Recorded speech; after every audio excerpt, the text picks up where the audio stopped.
ഈ ഒരു ചമ്മന്തി ഉണ്ടെങ്കിൽ നമുക്ക് ദോശയ്ക്കും ഇഡലിക്കും ഉഴുന്നുവടയ്ക്കും ഒക്കെ കഴിക്കാൻ പറ്റിയതാണ്.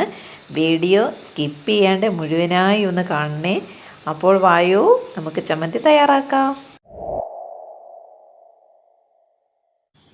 ഇതിലേക്ക് ആവശ്യമായിട്ടുള്ളത് ഒരു 5 ചുവന്നുള്ളിയും ഒരു 2 കഷ്ണം ചുവന്നുള്ളി ചെറുതായി അരിഞ്ഞതും ഒരു ചെറിയ കഷ്ണം ഇഞ്ചിയും 2 പച്ചമുളകും.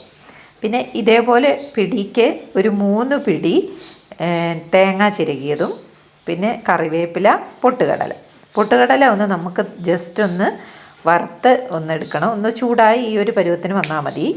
ഇനിയും ഇതെല്ലാം കൂടെ മിക്സിയിൽ നല്ല പേസ്റ്റ് പോലെ അരച്ചെടുക്കണം. അപ്പോൾ വലിയ ചുവന്നുള്ളി ആണെങ്കിൽ ഒന്ന് കട്ട് ചെയ്ത് ഇട്ട് കൊടുക്കുക. പച്ചമുളകും ഒന്ന് കട്ട് ചെയ്ത് ഇട്ട് കൊടുക്കാം. ഇനി ഇതിലേക്ക് പൊട്ടുകടല വറുത്ത് വെച്ചത് ഒന്ന് ഇട്ട് കൊടുത്തിട്ടുണ്ട്. തേങ്ങ ചിരകിയതും കറിവേപ്പിലയും വേണമെങ്കിൽ വാളംപുളിയുടെ ചെറിയൊരു കഷ്ണം വേണമെങ്കിൽ ഇട്ട് കൊടുക്കാം. ഞാനിപ്പോൾ ഇതിട്ടിട്ടില്ല, ആവശ്യമുണ്ടെങ്കിൽ ഇട്ട് കൊടുക്കാം. പിന്നെ ഇതിലേക്ക് ആവശ്യത്തിനുള്ള ഉപ്പും തിളപ്പിച്ചാറിയ വെള്ളവുമാണ് ചേർത്ത് കൊടുക്കുന്നത്. നന്നായിട്ട് പേസ്റ്റ് പോലെ അരച്ചുകൊണ്ട് വന്നിട്ടുണ്ട്. ജാറൊന്ന് കഴുകി എടുത്തു കഴിഞ്ഞാൽ പരുവത്തിന് ആകും. ഇനി നമുക്ക് ഒരു ചെറിയ പാൻ വെച്ചിട്ട് അതിലേക്ക് വെളിച്ചെണ്ണ ഒഴിച്ചു കൊടുക്കാം. കടുക് പൊട്ടിച്ചു. പിന്നെ ചെറുതായി അരിഞ്ഞ ചുവന്നുള്ളി ഇട്ട് കൊടുത്തിട്ടുണ്ട്. ചുവന്നുള്ളി ഒന്ന് ബ്രൗൺ കളർ ആകുമ്പോഴേക്കും നമുക്കിതിലേക്ക് വറ്റൽമുളകും കറിവേപ്പിലയും ഇട്ട് കൊടുക്കാം.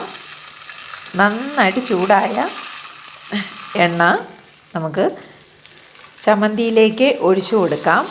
ഇങ്ങനെ വേണം, ഇത് തിളപ്പിച്ചൊന്നും എടുക്കാൻ പാടില്ല. ഇതേപോലെ നല്ല ചൂടായ എണ്ണ ഇതിലേക്ക് ഒഴിച്ച് നന്നായിട്ട് മിക്സ് ചെയ്ത് എടുത്താൽ മാത്രം മതി.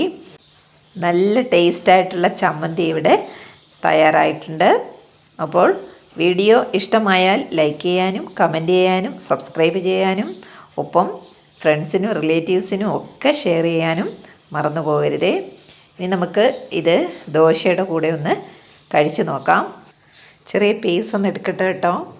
എന്നിട്ട് ചമ്മന്തി കൂട്ടി ഒന്ന് കഴിച്ച് നോക്കുന്നുണ്ട്.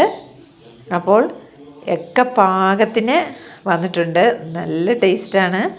അപ്പോൾ എല്ലാവരും ഇതേപോലെ ഉണ്ടാക്കി നോക്കൂ. അപ്പോൾ ബൈ.